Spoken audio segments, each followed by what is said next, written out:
Hello, welcome to LP2 Photoshop. Oh, excuse me about that. Photoshop, beginning Photoshop. So what we're going to do is go over LP2, and it's going to be chapters or lessons 2 and 3 in our book. So just looking at this real quick, see if we can do that. Got your overview, competencies we're going for, and so looking at our activities. The assessments for this. Learning lesson 2, CMYK, and lesson 3, seashells. So we'll take a look at those, and we'll get started right away with that. I'll try to keep these under an hour. So what we want to do is use a Bridge to open up the lesson 3 file. So what I'm going to do is go to where I have that file in Bridge. So up along the top here, you can read Bridge. So I went to Adobe Bridge and open Adobe Bridge. And then selected my computer, my hard drive user, T-Ward, and my documents. Then in there I have my MPTC folder. And then I have Spring 2014. In there I have Beginning Photoshop. And then I'll have my Classroom in a Book lessons and navigate to lesson 3. And we'll look at the end lesson. Oh, we're not going to lesson 3. Take 2. All right, now we know how to open them. We're going to lesson. Go back in. I just went back in there. We're going to lesson 2 first. Getting ahead of myself. So look at the end one here. I'll double click on that. Open it up in Photoshop. That's what we're going to look at. So we have that. The girl there. We're going to clean up these bricks and do things like that.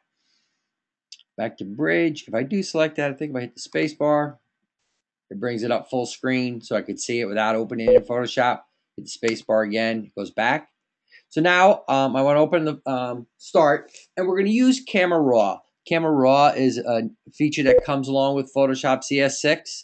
It is a way to it's a format you can shoot in higher end digital cameras, and it allows you to do a lot of editing, color corrections, and white balance, and some more color and exposure editing to your images before you bring them into Photoshop. So to do that, as I select it, I'm right click and I'm going to choose Open in Camera Raw.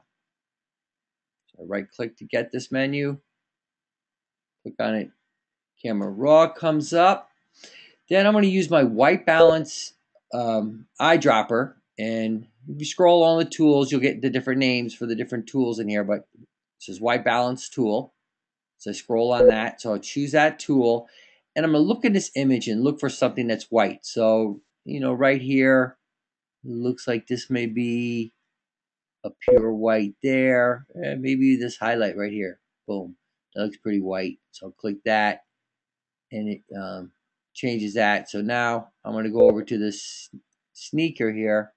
The white on the sneaker, change it. Kind of changed it back a little more. That's a little more white. That end for the New Balance looks like on a sneaker. Probably a white to go with. So going with that, I am going to set the temperatures and things that they suggested in the book. So what we have here, we set our white balance, and then our temperatures is warm or cool. So the book, it says to put it in negative 53. What I'm going to show you, let's just look at it. That's cooler. We're negative 75 here. And so temperature is how something feels warmer, cooler in our image. So we're adding more yellows, oranges into it, and more yellows to make it feel warmer, and more blues to make it feel cooler. So they said negative 153, or negative 53. So we'll get there. A tint. So what kind of colors we're going to put in there? Negative 54. So it's at 51 there. I could just highlight that, type in negative 54 here. So that's what they're looking for there. Exposure, 0.05. So I'm there. So let's go with that. Contrast, I think I did these settings, so they remained. But you know, when you do this kind of stuff, just look at it. What is the difference? So we bring it negative, you can see that there's a lot less contrast in the image. Everything kind of grays out. There's not a lot of separation in the colors and the blacks and whites of our image. So if I bring this back to the right and the plus, and then there's a lot more contrast in all the different areas of the image. So again, they wanted that to be a plus 23. With that highlighted, I could just type in 23, hit return, and plus 23. Clarity down here at the bottom, and plus 12. Again, just play with your sliders, see what they do, see what clarity does. Blurs it out, sharpens it up a bit. So back to plus 12. You know, if you're having a hard time getting there, just type it in. If you know the ones you're looking for, you can just type it in. Vibrance plus 25. Well, we can see what that looks like. Everything's gonna look at the hat, get real vibrant. The blues goes down to almost grayscale, bringing it down this way. And there's times you're gonna want that, so it's neat to see how that works. So what do they want here? Plus 25 is what they're looking for.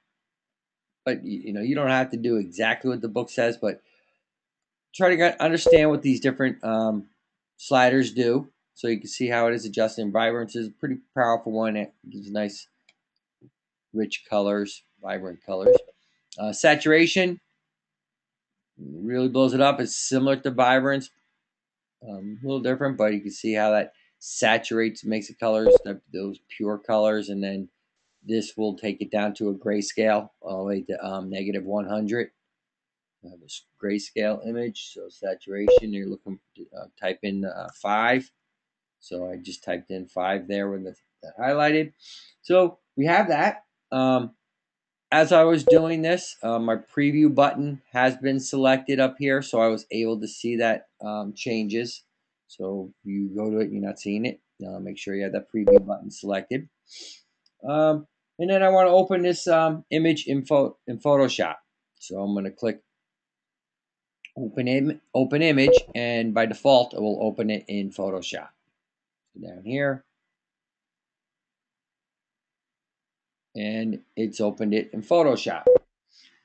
So now I want to straighten my image and crop and resize and straighten it. So I'm going to use the crop tool. With the crop tool selected, I'm going to choose size and resolution here. So this is my tool selected. These are my tool options. So every time you select the new tool, you'll get a new set of options that are relate to the tool that you selected. So in this case, the crop tool selected. I'm going to choose in this mode 1, size and resolution. Brings up this dialog box. I'm going to set it to 3.5 for the width and 2.5 for the height, and the resolution of 200 dpi. So the front part of this chapter, they talk about resolution and size. Resolution is your pixels per inch. So you got PPI, pixels per inch, is kind of how it's shown here. And when you're working with print, you want to be in the upper pixels per inch, 200, 300, 600 pixels per inch. It's going to give you a crisper, you have more pixels per inch to work with. The older video games, those pixelated video games, some of those are 72 pixels per inch and even less. So where you want to keep it to your pixels per inch, higher ones when we're going with print. And then your size is the amount of pixels wide and amount of pixels high. So you always read wide first and height second. So sometimes 800 by 600 is 800 pixels wide, 600 pixels tall. And in this case, we would read this image as 3.5 by 2.5 in inches. And we could see what it would look like in pixels. It'd be 700 by 500 if we did it in pixels. But we want to deal with inches right now, and that's where we're going to be. So once we have those set, we'll hit OK. And then we want to straighten our image. And we're going to use the crop tool as a nice feature to straighten the image. Along here we have this straighten option here. So I'm going to select that. And as I come to this corner, I'm going to select in that corner, try to get that as accurate as possible, and drag across to this other corner. And go there. And now release it. Yep. Command Z. You know what? Take two. Wrong corner. I'm going to select it from this corner. There we go. Now we're cooking with gas. So we get this. Drag it across. Now, so I'm doing it from the top of this image. And then I drag that in. And now I want to crop my image. So now it's pretty well straight to where it was. I did it to the top of there. Come here to crop my image. I'm going to drag this down. I'm still in the crop mode. And you can see these black boxes around here in the corners, the ones I accidentally chose earlier. So I'm going to come up here and go to there. And it looks pretty good. I want to make sure I don't have any white going around it. Once I like it, there's one couple ways you can hit the return or enter on a PC, enter, return on a Mac, or I can hit this check button up here. So commit to the current operation and take a look. I still have a little white there. So what I'm going to do is go to my crop again. Just bring that in a little bit there. Bring this in a little bit here.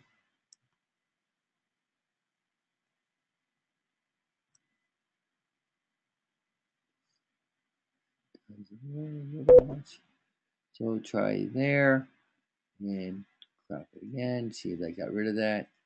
Yeah, no, what we'll do is zoom up on it a little bit. See it a little tighter. I zoomed up. I'm over here. And actually what I'm going to do is push my image over. I'm using my arrow keys to push that over that little bit. And I'm going to command and zoom out. I'm going to take a little off the other side and then push my arrow keys down here. Drop it. Take a look. And we got the white on the other side now.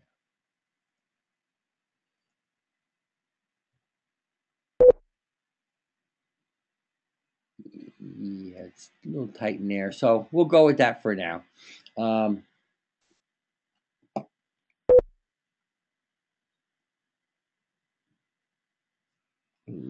Let's see if I can do it from this corner a little smoother.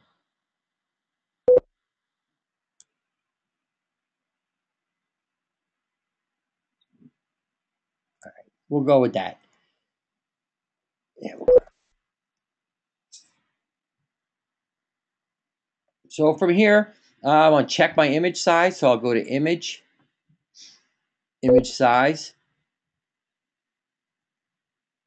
And I check that, and it's showing me that it's 700 by 500, 3.5 wide, 2.5 high, resolution of 200 pixels per inch. So you say okay to that. That's kind of where I want it to be. I could go to this tool. I don't normally use a crop tool as much, but when I have this little bit, what I grabbed is the marquee tool. Coming over here to right there. A little more control there. And then with that selected, I can go to image crop. And then I'll check my image size again. And drop down a little bit. Took off that little bit off that edge. And I mean, that's why I was fighting before, because it has that set size.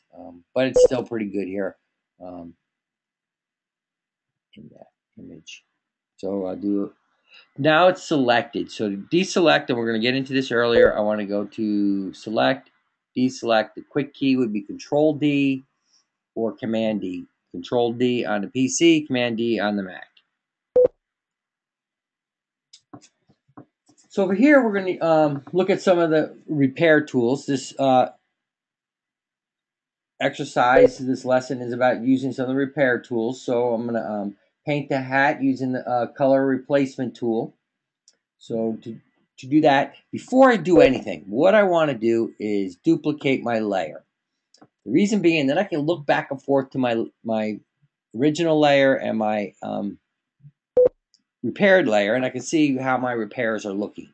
So to do that, I select the layer here, which is only one in this file, and I'm going to come up here to my my layer choices, the options that are up here in this little drop down. You have a little arrow, these lines. So I click on that, and I have duplicate layer. So I'll do that, and I'll call it working layer. Just give it a name that makes sense to what we're doing. So I have that layer, and then I have my locked background layer. Then what I also want to do is save my file, so I don't save over the original start file in case I want to come back to that. So I'm going to do a file save as. File save as comes up, and I'm going to call it O2, and I'll name it what I like to see you guys name the files that you submit. So this is for LP2 underscore my last name Ward, first name Tom underscore L2, and this is CMYK. So I have the learning plan, my name, the lesson, and then a little description of what the lesson network is. So with that, I hit save. All right, so now I want to use the color replacement tool, and that's located here. Your default is on your brush tool, and inside here we have our pencil tool, and then our color replacement tool and mixer brush tool, which we'll use in a later lesson. But for the color replacement tool, I'll select that. I'm going to zoom up, and I like the quick zooms that I like to use is Command or Control plus or minus. So I'll go plus here, plus again. Now I don't see the hat. Then I use my space bar to get the hand icon. So I hit the space bar to get that hand icon, and I'll just drag over to so my hat's center screen, or close enough for me to see it. I chose a color, so I did this earlier. So then I have this green color. This is one they chose, but to show you how to get it, I'm going to go to my foreground color, double click it, and it brings up our color picker box. And then the RGBs, they had said RGB 49, 184, 6. So you could type in your RGBs here. Now with this open, you can pick any color green you want through here. And as I click in here, it's changing here, and my RGBs are also changing. So if I wanted a little darker green, I go there. The RGB they asked for is 49. So if you want R49, then I hit the tab button to go to the next one, 184, and tab button to go to the bottom one, 6. So 49, 184. So that's RGB. It shows up here. It also shows hue, saturation, brightness. My CMYK colors, my web colors show up here. So we have that. So I'm going to go with the color they look for. Then they want to set our brush tool. So with this set, go to my options for my brush tool here. A hardness of 40%. A size. What do they say for a size? I guess it doesn't matter. Spacing at 25%. So I have there. Now with these, I could scroll that hardness here. So 40% there. I can always type in 20%. Come back to it. I don't want 25%. Type that in. Make sure it's not 225. 25%. Click outside of there. So I clicked over here. So now I want to set my brush there. So the mode I want to use up here is my hue. So I'm setting that to the hue mode. We got saturation, color, luminosity. In this case, we're going to change the hue. I'm going to choose the sampling continuous with these double eyedroppers. Find edges, I want to make sure that's selected here. And a tolerance of 32 and anti-alias checked. So with my tool options, I'm making sure that these are all set in here. Come to my hat. Now, it might have said a different size brush size. I don't have the book open right here, but I could change my brush size. I'm using my bracket keys on my keyboard to the right of the letter P. The one correct, this left bracket makes it smaller, right bracket makes it larger. So I can start painting here and starting to fill in with green on the hat. And what I'm going to do is make my brush a little smaller. And I could even zoom up bigger. So with the quick keys again, Command plus, space bar to get my hand. Now right back to my tool. So I never left the tool I was working with. And then I'm just going to come in here and try to go along those edges. It's going to stay pretty much on the red, but I like to try to stay there. Got my plus sign there is sharp. Now, going around her face, I am going to have to be careful because her face does have some red in there, so it might pick up on that red. And the brick has a little red, so if I go outside, if I don't like that, Command Z.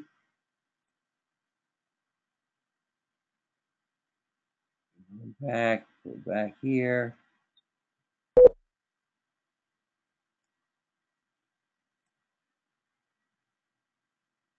A little bit. So you're just going to try to go the best you can around that. If you don't get it the first time, Command Z. It's a beautiful thing about working digitally. If you ever doing this, painting something on an actual photograph, you'd be in a little bit in trouble. So I have that. I got the hat painted in. That's all right. So now I'm going to go back here. After I've done that, come back here. I can look at it and see how it looks. Full screen there. Okay. So now I'm going to do a Command Save or File Save. File Save is Control S or Command S. I like to do the quick key, but here it is. So I've saved it to that far, and then I can turn my eyeball on and off. Red hat is now green. Okay, so the next step they want to do is saturate our graffiti. We're going to use our sponge tool for that. Our sponge tool is located here underneath the dodge tool. So our dodge tool will be the default, and I'm going to change it to the sponge tool. The options for my sponge tool, I'll do a size of 150. So I have the size of 150, hardness of 0%. So we have those going on set in there. At the top, I want mode saturate. So desaturate or saturate. In this case, I want to saturate the colors, bring them up, make them more vibrant. A flow of 40%. And then I'm going to kind of brighten up the graffiti in here. So with this size brush, I'm going to kind of stay in this area. I'm not clicking yet. I'm just kind of getting an idea where I'm going to click. So in here, I'm clicking and I'm dragging.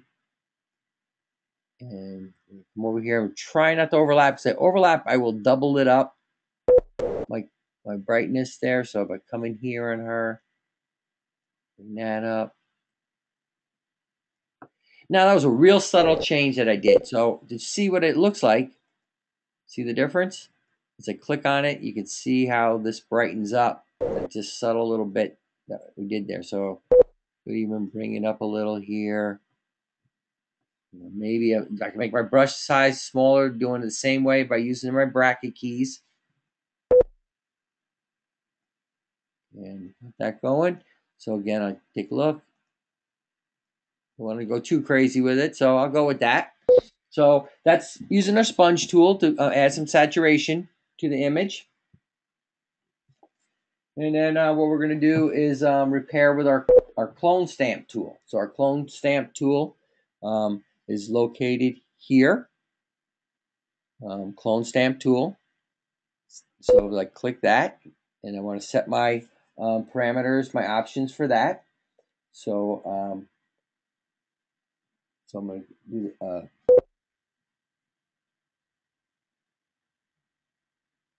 let me just check one thing in the book where they're looking for.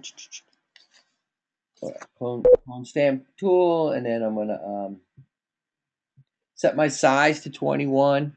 with this chosen.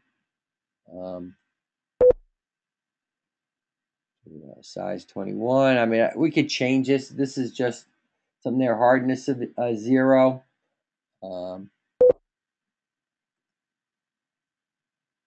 My opacity, I'm starting off with 100. I had changed this, and I'm going to show you where I changed it. So opacity, I'm going to change that to 100. Mode, I'm going to do that in normal mode. Let's just see if that's, double check what the book was saying. Yep, normal mode, opacity 100. And then I want to make sure that I have a aligned sample check there. And current layer and that. So what I'm going to do is zoom up in this area. What I want to do is try to take out this highlight portion of the bricks here. This is bright by her head there. So what I'm going to do is zoom up. Hit the plus key, zoom up, space bar, pan over, and then I'm seeing this here. So with my clone tool, my clone stamp tool, I am going to choose this area. So what, by choosing this area, I'm saying I want to put this area, these bricks over here. To do that, I think I can make that a little bigger. All right, so about there, I'm at 25 with my stamp size. I'm going to select my Option key on the Mac or my Alt key on the PC. So I'm going to select that Alt key, and you get that target that appears. See now that my circle shape turned into a target. And with that target there, then I left click and I capture what's in that target. So now with that captured, I'm coming over to here and let's see where to see that.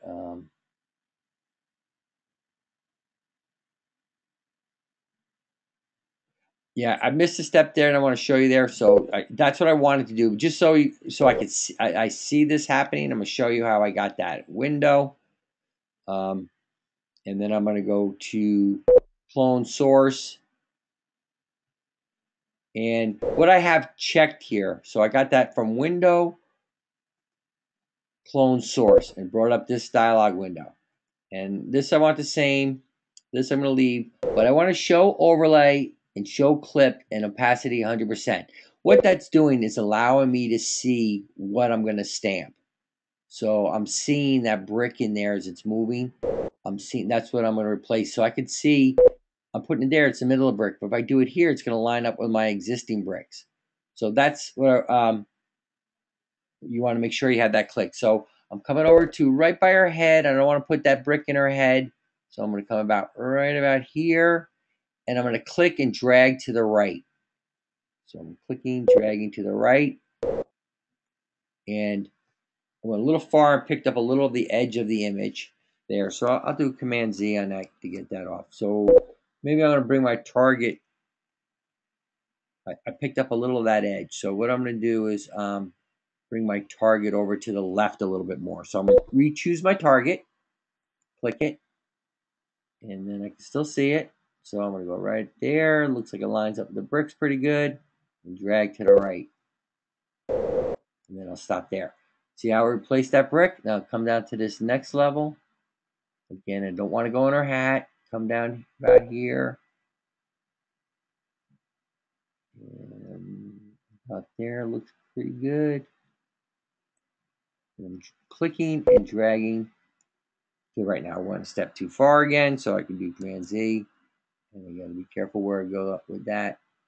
But nice thing about working digitally, would it take 2 seconds? Fix it. Now, everything's not automatic, but things can be fixed really quickly. So then if I want to kind of take this out here, so maybe before I showed you my opacity. I'm gonna bring that opacity down now. I'll bring it down to 80%. So it's just not gonna be quite as harsh when I bring this in here. So now I want to pick from up here instead of over there, because what I did, I'm gonna do a Command Z. I was dragging from here. So now I'm going to change my target to up here to grab some of these bricks. So I hit my Option or Alt key to get the target. Come down to here, make sure that's kind of lined up. And I kind of got that in there. So what I did is took out that thing. So now what I'm doing is Command negative, come out a little bit. Look at that. And then I can turn this on and off. And there's the change in the brick. So it looks pretty good. The bricks kind of line up. Go back a little further, see it. I mean, if you look at it, it is a little bit different, but pretty good. I mean, you could come in and work it a little more to try to blend it by choosing some of these bricks over here, and then I can go this way. You can see where my target is going, so I didn't like that. As I click, you can see the target is dragging there. The bricks start to get a little warped, so well, I'll leave it like that. I was good. I'm good with that. All right, so we have that one. That's using our clone stamp tool, and then we're going to use our spot healing brush. Spot healing brush. We're going to fix the bricks in the upper left. So we're going to use that to fix this area here, this dot that's in here. So our spot healing brush is located here. Nope, it's history brush. Wait a minute. That is, where's my Band-Aid? It is in here. So my spot healing brush is here. That was my patch tool I had activated. So spot healing brush is here. As I pick that, I'm going to set my parameters, my options for that. So I'm going to do a size of 40. Type that in, 40. I know a size that I want. A hardness of 100%. And then I'm going to go with that. Let's see. Type normal. Let's see if we got any other parameters in here that I want to click on.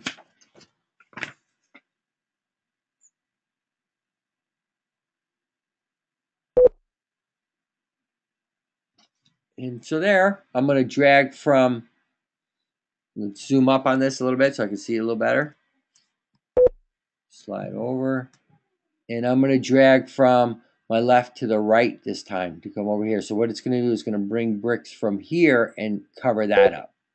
So I'll go about here, click, and drag. So it wasn't a straight line, and I got a little warped brick. So I'm going to do that. So to click and drag, I'm holding the shift key to get more of a straight line as I drag there.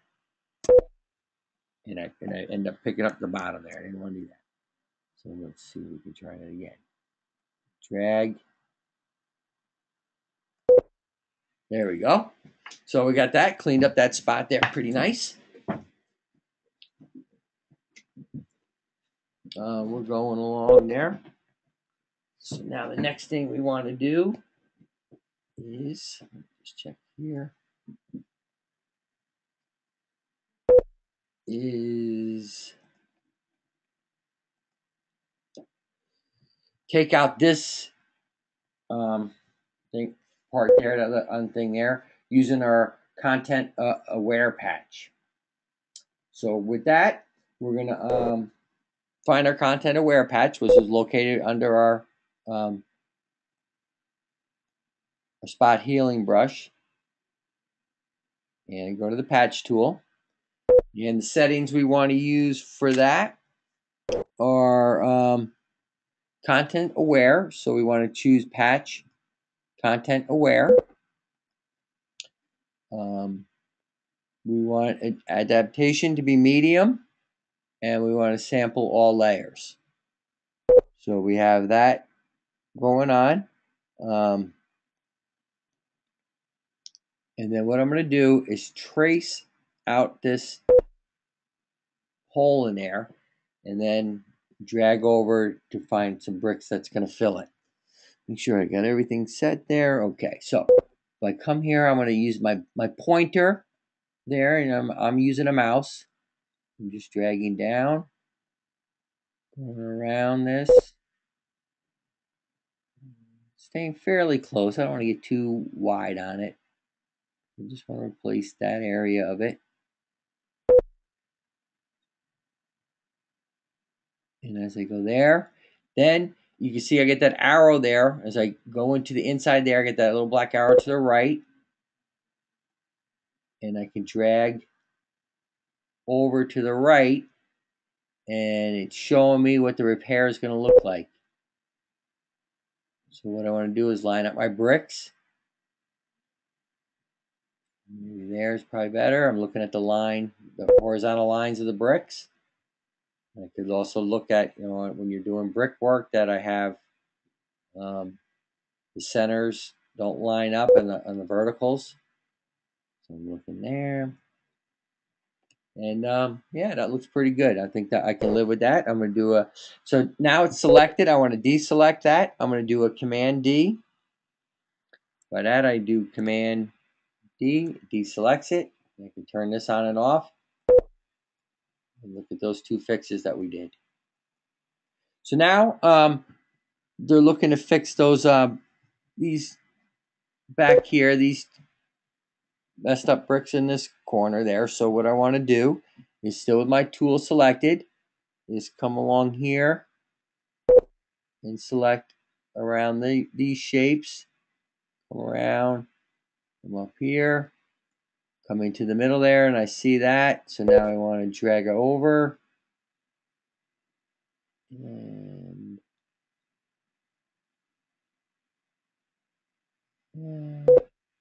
about there. The horizontal's looking okay. The vertical. Yeah, kind of looks okay. So I'll do a Command D there. So you got a little bit of a blur going on there. But for the learning part, this is pretty good. So again, I'll take a look at my fixes. We'll go clean it up. So now I do a Command Save on that.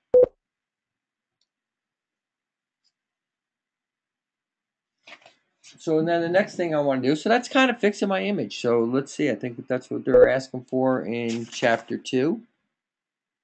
And in a little bit, we're going to do a sharp filter max. Unsharp mask filter. So I'm going to zoom out, and I can do Window or View, Fit on Screen, and it brings my picture down to size, and I can look at this. So sign in, and so you can see what the changes were. So that's what we're looking to do.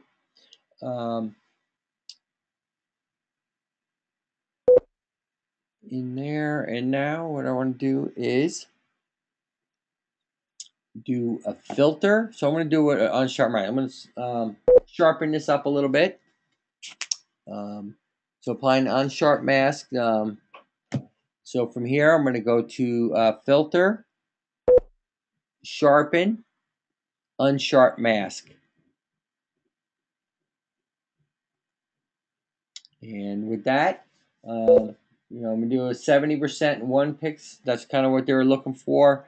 I have my preview button selected. So what I'm seeing the change will be in here. So I can kind of scroll this with my hand icon and see. So if I change the amount up more, it really sharpens it. If I bring it back down, so where they were looking at about 70%, we got that going.